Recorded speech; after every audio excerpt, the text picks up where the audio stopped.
Fala, meu querido, quantas vezes você ficou se perguntando como que funciona essa questão do Fair Use dentro do YouTube? Ou seja, como que funciona quando você quer usar um trechinho de um filme, um memezinho, um pedacinho de uma música, uma coisa que você não tem o direito autoral para usar, mas você sabe que existe a lei, a regra do uso justo do Fair Use. Isso é uma questão muito complexa, gera muita confusão na cabeça de muita gente. E hoje eu espero resolver aí suas dúvidas, tirar suas dúvidas sobre como funciona o Fair Use dentro da plataforma do YouTube, como que o YouTube percebe isso e como você pode se beneficiar ou se preparar quando for usar um meme ou alguma coisa que você não tem o direito de uso. Seguinte, um ponto muito importante para ficar atento em tudo que eu vou falar aqui hoje. Primeiro, eu não sou advogado, eu não estudo direito, então essa informação não está vindo de alguém que trabalha com lei e está aí te dando algum tipo de recomendação legal. Não é isso, tá bom? Segundo ponto, a informação que eu tirei para fazer o vídeo de hoje sobre Fair Use, sobre o uso justo, né, numa tradução mais livre, vem essa informação de funcionários do YouTube passando como funciona, mas não de maneira oficial. Então, o que isso significa, Gabriel? Não foi o YouTube que lá no canal oficial lançou essa informação. Não é isso, não é uma informação oficial do YouTube. São funcionários do YouTube que vêm conversar com a gente de maneira autônoma, não é oficial, então é importante isso. Não adianta você depois ficar bravo dizendo que o YouTube isso, aquilo, não. São funcionários que trabalham com o Fair Use lá no YouTube, lá nos Estados Unidos, que vêm por livre e espontânea vontade, por boa vontade, trazer essas informações e eu tô trazendo elas aqui para português para você. Então é muito importante que primeiro você saiba que eu não sou advogado, não trabalho com isso, nem os funcionários do YouTube e nem isso é uma informação oficial, mas é de gente que trabalha lá com essa área de Fair Use no YouTube, tá bom? Então é uma informação muito boa, o mais próximo que nós temos de uma informação oficial. Mas se você é um canal muito grande, isso envolve muito dinheiro e muitas pessoas, a ideia mais inteligente a se fazer é procurar um advogado aí no país que você cria conteúdo para te orientar melhor. E se você já está preparado e quer saber como funciona o Fair Use, então fique ligado agora no vídeo.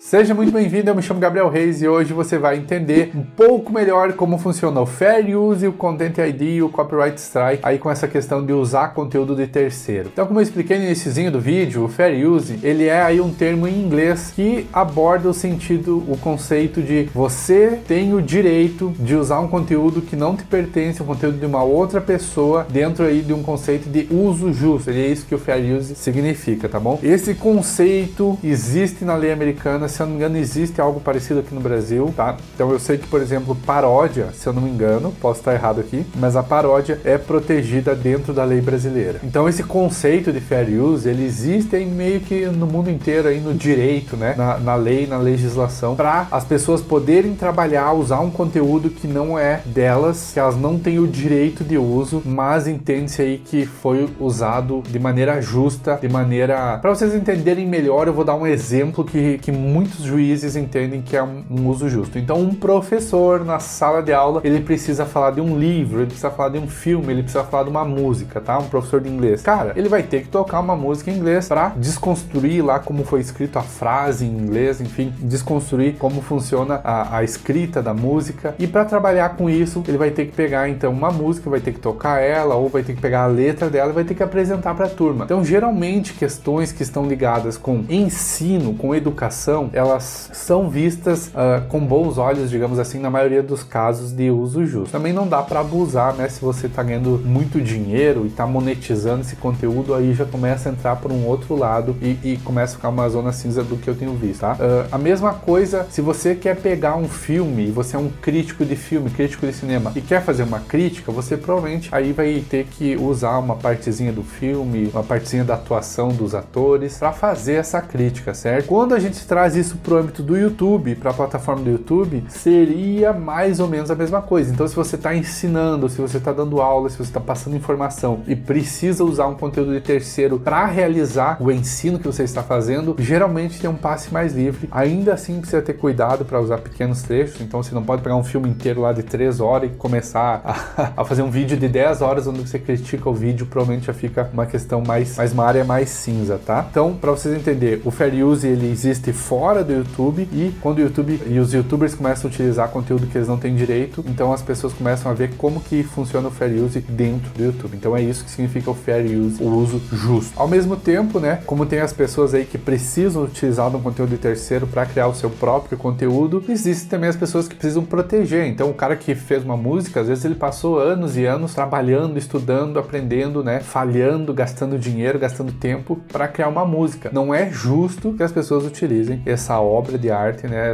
essa música dessa pessoa sem que ela permita, né, sem que ela garanta o acesso. E tem várias outras minúcias, né, questõezinhos, detalhes aí, mas pra vocês entenderem mais ou menos isso, tá? Então, por um lado tem a pessoa que é detentora do direito da obra e por outro lado tem a pessoa que quer utilizar sem ter comprado, contratado, enfim, alugado, sei lá como é que é o termo, a obra dessa pessoa. Então, feitas essas explicações, feitos esses avisos, lá no vídeo que os funcionários do YouTube explicam sobre o Fair Use, foi feita a seguinte pergunta: como o Fair Use funciona no sistema de Content ID? O Content ID é o sistema do YouTube aí de identificação de conteúdo quando você está usando, né? Então eu fiz esse vídeo, vai uma outra pessoa e usa esse meu vídeo no vídeo dela, ou upa o meu vídeo inteiro pro canal dela. O Content ID é o sisteminha, o robozinho que faz essa identificação desse conteúdo, tá bom? Então é isso que significa o Content ID. Vamos ver como que o Fair Use funciona dentro do Content ID. Então, quando o Content ID localiza aí no YouTube, né? O Gabriel mandou esse vídeo aqui e alguém tá usando lá naquele lugar, o robozinho identificou que está sendo usado, que é igual, que é semelhante. O que acontece? Abre a possibilidade, muitas vezes automaticamente você já recebe um aviso de que esse conteúdo não vai poder ser monetizado, alguma coisa do tipo, mas o que geralmente ocorre é que abre espaço aí para uma disputa dentro da plataforma do YouTube, para as pessoas dizerem: ei, você não tem o direito de usar o meu conteúdo, e o outro dizer: ei, eu tenho sim o direito por motivo X ou Y, tá?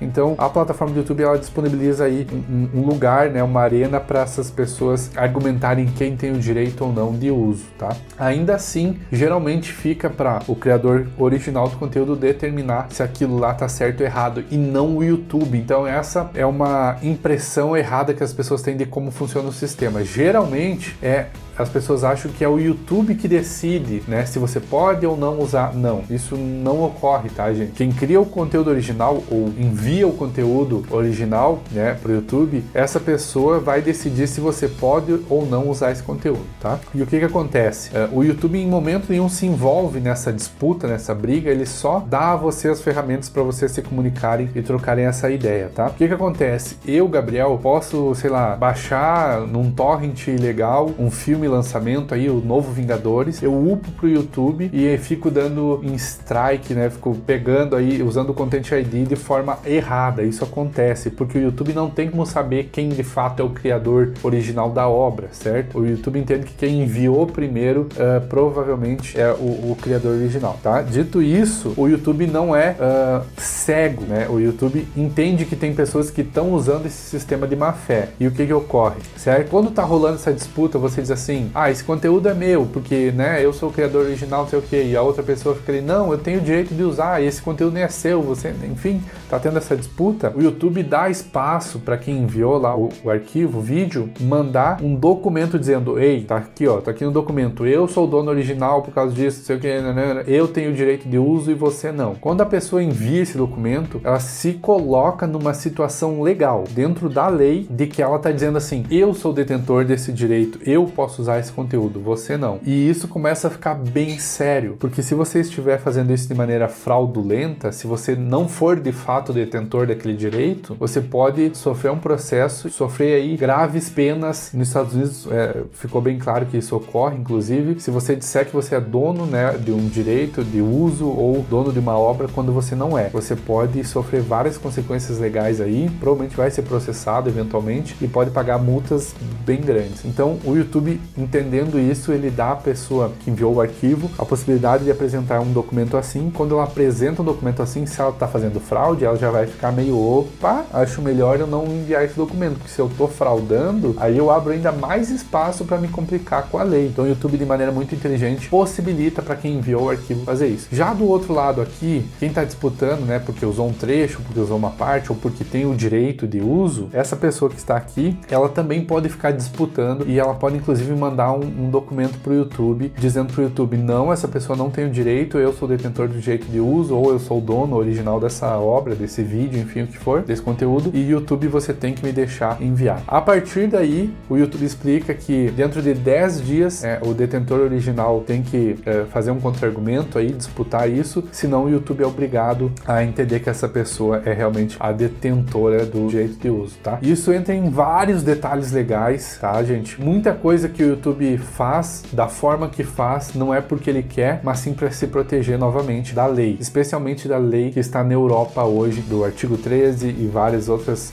questõezinhas que obrigam o YouTube a agir dessa maneira, porque senão ele acaba sendo sancionado, ele acaba sendo punido lá na Europa. Então, o sistema funciona da maneira que funciona, porque o YouTube precisa se adequar às leis e regras dos vários países em que ele está presente, tá bom? Durante essa disputa, então, gente, onde tem a pessoa que se diz ou é dona do conteúdo original e tem a outra pessoa que utilizou ali, certo? O YouTube não sabe quem tá certo, quem tá errado, e nem é papel do YouTube se intrometer, né? Certo? Mas a pessoa que enviou primeiro, digamos assim, o arquivo, ela pode exigir um takedown, tá? Ou seja, pode exigir dessa outra pessoa que usou um trechinho, usou um pedaço, ou que fez um react, o que for, pode exigir que tire o vídeo, e se isso ocorrer, essa pessoa tem o vídeo removido e leva um strike. Então é muito importante, gente, que você saiba dos riscos que você está correndo quando você usa um conteúdo, uma música, um trecho, uma imagem, uma coisa que você não tem o direito de usar, tá? Você corre o risco de ter seu conteúdo removido e levar um strike, tá? Se essa pessoa que é detentora aqui da obra original, do direito de uso, fazer o takedown, exigir do YouTube o takedown, o YouTube tem que remover o vídeo e tem que dar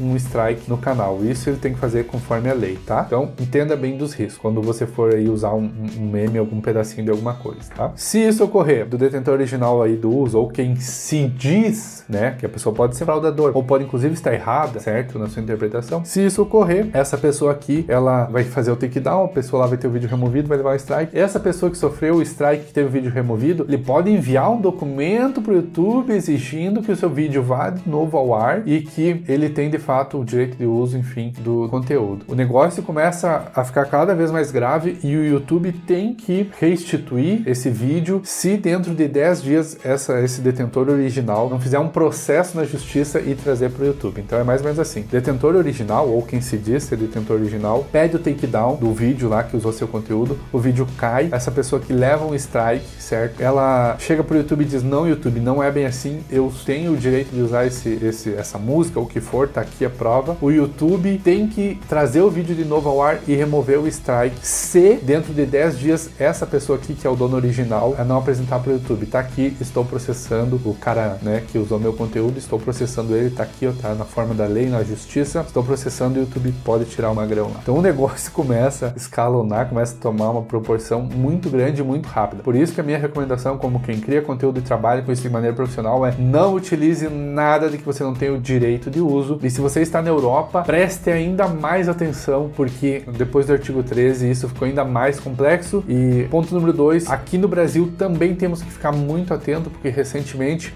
o governo fez um acordo com a União Europeia de um tratado de comércio, um acordo de comércio, eu não sei exatamente os detalhes para explicar para você, mas basicamente a gente facilita a importação de coisas da Europa e a exportação. Então comprar e vender da Europa fica mais fácil para uma lista de coisas, reduzir o imposto e tudo mais. O que pode acontecer, e algumas pessoas já se antenaram a isso, pode ser que a Europa nesse tratado exija algumas mudanças na lei, né, do Brasil. Uma delas pode vir a ser a implementação do artigo 13. Não vi assim pessoas muito sérias ligadas ao direito comentarem isso ainda, mas o pessoal que trabalha mais com a questão da economia já se antenou de que existe essa possibilidade da Europa, de uma maneira geral, exigir que o Brasil trabalhe de uma certa forma, proteja os direitos autorais de uma certa forma, uma vez que está tendo essa negociação mais livre, essa negociação mais amigável entre as duas partes, tá? Então é preocupante para nós, é bom ficar antenado, tá? Tem um ditado que eu acho muito bonito, muito legal: preço da liberdade é eterna vigilância. Eu não sei quem disse isso, tá? Vocês podem procurar aí no Google, mas de fato, pra gente garantir que a gente não vai sofrer consequências aí ainda mais graves, como acontece lá na União Europeia, a gente tem que ficar ligado no que vem para o Brasil. A outra pergunta que foi feita aí para os funcionários foi: eu posso ler um livro inteiro em voz alta, gravar e colocar no YouTube? A resposta foi: se o livro é de domínio público, ou seja, os seus direitos autorais já venceram, como são os livros mais antigos, né? Então acredito aí que livros de filósofos bem antigos já devem ter todos vencidos. Eu já não sei como é que fica a questão de Shakespeare e tal. Mas enfim, se está no domínio público, provavelmente você não vai se dar mal, não vai se incomodar. Agora, se o direito autoral ainda está válido, você provavelmente vai se incomodar se você tentar fazer uma coisa dessa. Então não é uma boa ideia, tá? A outra pergunta que foi feita aos funcionários foi: e como ficam os vídeos de React? Aí os funcionários do YouTube conseguiram dar uma resposta um pouco mais concreta, porque o que aconteceu? Parece que lá nos Estados Unidos já houve processo de um YouTuber, tá? Esse YouTuber aqui fez React do outro YouTube, do vídeo dele, e esse YouTube aqui processou por causa do React, tá? Então o que acontece? Já houve um processo desses lá nos Estados Unidos, e o juiz naquela questão julgou que esse YouTuber aqui tem sim o direito de fazer React desse outro YouTuber. Por quê? Presta atenção. O juiz levou muito em conta quanto desse vídeo foi usado, então não foi usado todo, né? Muito provavelmente, quanto foi usado. E mais do que isso, se esse vídeo original da pessoa que fazia o React teve bastante comentário e se esse comentário foi importante para de fato deixar o vídeo mais interessante. A questão